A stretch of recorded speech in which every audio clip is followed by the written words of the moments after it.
Hello friends, welcome back to my channel. তোমরা কেমন আছো? আশা করি সবাই খুব ভালো আছো। আমিও খুব ভালো আছি।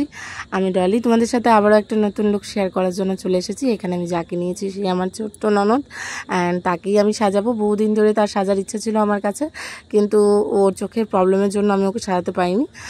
ফাইনালি কিছুটা প্রবলেম কেটেছে, তো আমি সাজানোর জন্য চলে এসেছি। অ্যান্ড দেখো তার skin type dry and dusky skin tone. তো প্রথমে দেখো এখানে আমি একটা জেল বেস ময়েশ্চারাইজার ইউজ করে নিয়েছি, ওয়াটার জেল, অ্যান্ড তারপরে এখানে আমি যাদের ক্রিম বেস ড্রাই তাদের জন্য অবশ্যই ক্রিম বেস একটা ময়েশ্চারাইজার বা সিরাম একটু কিছু ইউজ করে নেবে, যতই সামার হোক। তো তারপরে আমি এখানে একটা প্রাইমার ইউজ করেছি, রিকোয়ার্ডের এজ অফ বেস প্রাইমার। খুব ভালো একটা প্রাইমার সামার সিজনের জন্য। যারা এখনও নাওনি তারা অবশ্যই নিয়ে নিতে পারো। অ্যান্ড তারপরে দেখো আমি এখানে আমার একটা প্যালেট থেকে একটা কনসিলার কালার নিয়ে নিয়েছি, যেটা ওর স্কিন টোনের এক্স্যাক্ট ম্যাচ।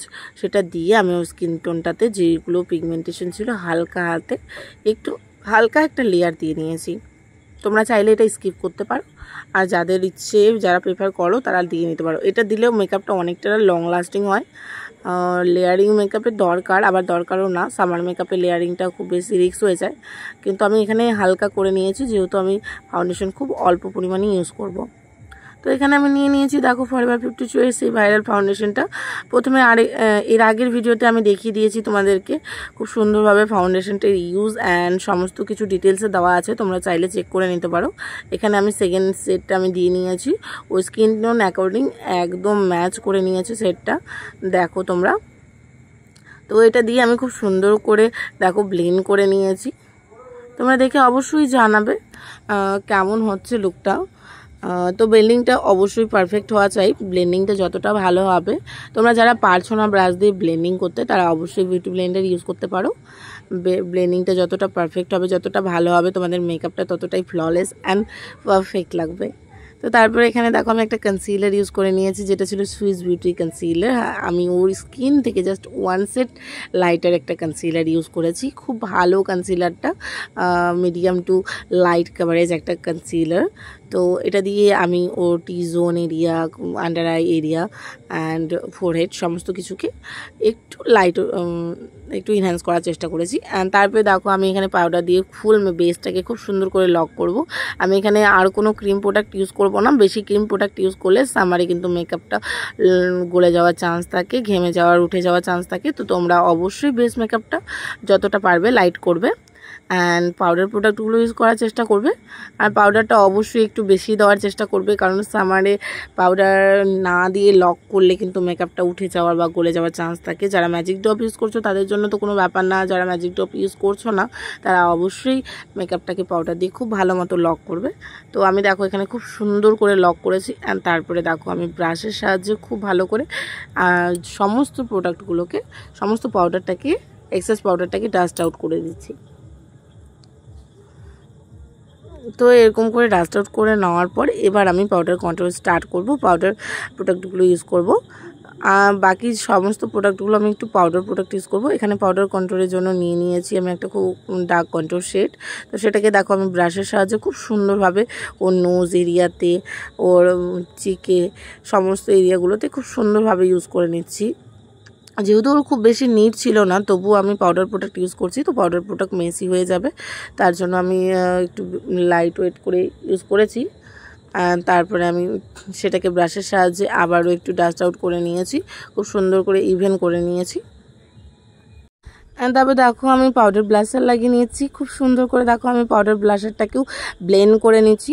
অবশ্যই যে কোনো পাউডার প্রোডাক্ট ইউজ করো অ্যান্ড ক্রিম প্রোডাক্ট ইউজ করো, তাদের ব্লেন্ডিংটা পারফেক্ট হওয়া চাই। অ্যান্ড স্মাচ করে নেবে খুব সুন্দরভাবে, যাতে কোনো লাইন বা কোনো কিছু থেকে যায় না। তো তাহলে তোমাদের মেকআপটা খুব সুন্দর লাগবে, ফ্ললেস লাগবে। তারপরে এখানে দেখো আমি আইব্রোর জন্য ইউজ করেছি আইব্রো পেন্সিল। তোমরা সামারে আইব্রোর জন্য অবশ্যই আইব্রো পাউডার ইউজ করতে পারো, মানে ব্ল্যাক আই শ্যাডো বা গ্রে আই শ্যাডো বা ব্রাউন আই শ্যাডো, যেটা তোমরা ইউজ করতে চাও সেটা ইউজ করতে পারো। লিকুইড জেল পোমেট দিয়ে জেল পোমেটের থেকে ড্রাইটাই খুব ভালো হবে সামারের জন্য। অ্যান্ড তারপরে দেখো আমি আই মেকআপে চলে আসছি। আই মেকআপের জন্য আমি একটা গ্রিন আই শ্যাডো নিয়ে নিয়েছি and all over the lead আমি খুব সুন্দর করে ব্লেন্ড করে নিয়েছি। অ্যান্ড তারপরে আমি এখানে একটা ডার্ক ব্রাউন কালার নিয়ে নিয়েছি, যেটা আমি আউটার কর্নার থেকে মিডিল বরাবর খুব সুন্দর করে ব্লেন্ড করে নিয়েছি। অ্যান্ড তারপরে এখানে আমি আরেকটু ডার্ক কালার নিয়ে নেব অ্যান্ড সেটার জন্য নিয়ে নিয়েছি black colour, black smoky colour. And সেটাও দিয়েও আমি আউটার কর্নার বরাবর খুব সুন্দর করে ব্লেন্ড করে নেব।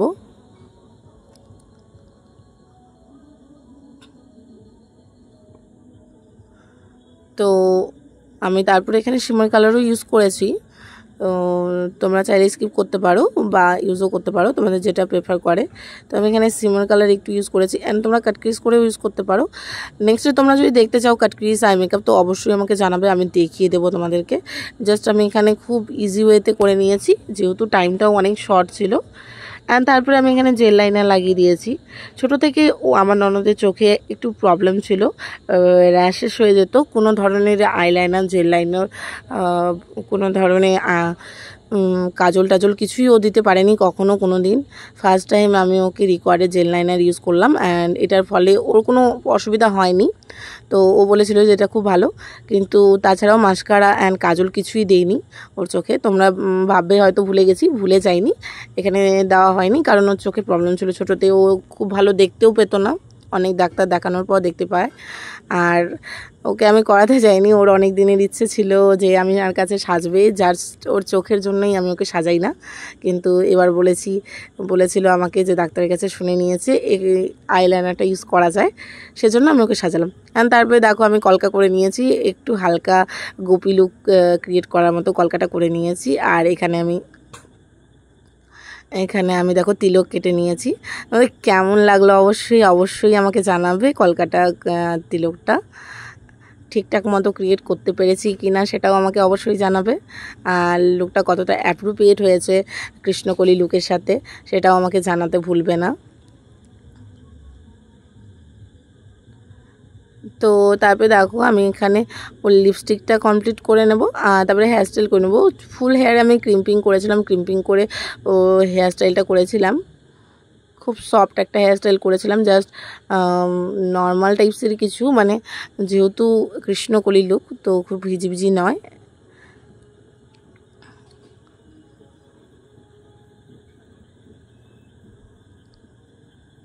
মোটামুটি লুকটা কমপ্লিট। এখানে আমি একটা জাস্ট ফিক্সার দিয়ে নেব। ফিক্সারটা দেওয়া হয়, মানে টেকটা নেওয়া হয়নি, যখন হেয়ার করছিলাম তখনই দিয়ে নিয়েছিলাম।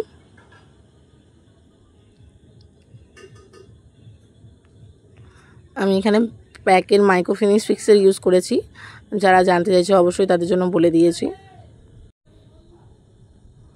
তো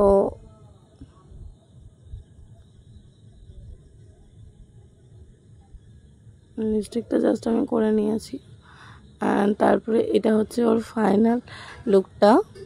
তো আমি এখানে ওকে শাড়ি পরিয়ে অ্যান্ড হেয়ারস্টাইল করে আর যে ফ্লাওয়ার জুয়েলারি পরিয়ে দেখো রেডি করে দিয়েছি। তোমাদের কেমন লাগছে অবশ্যই জানাবে। আমি লুকটা কতটা অ্যাপ্রোপ্রিয়েট করতে পেরেছি সেটাও জানাবে।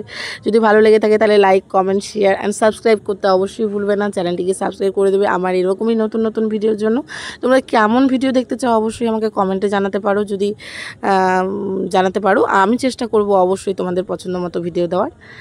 তো দেখা হবে আবারও কোনো নতুন ভিডিওতে তোমাদের সকলের সাথে।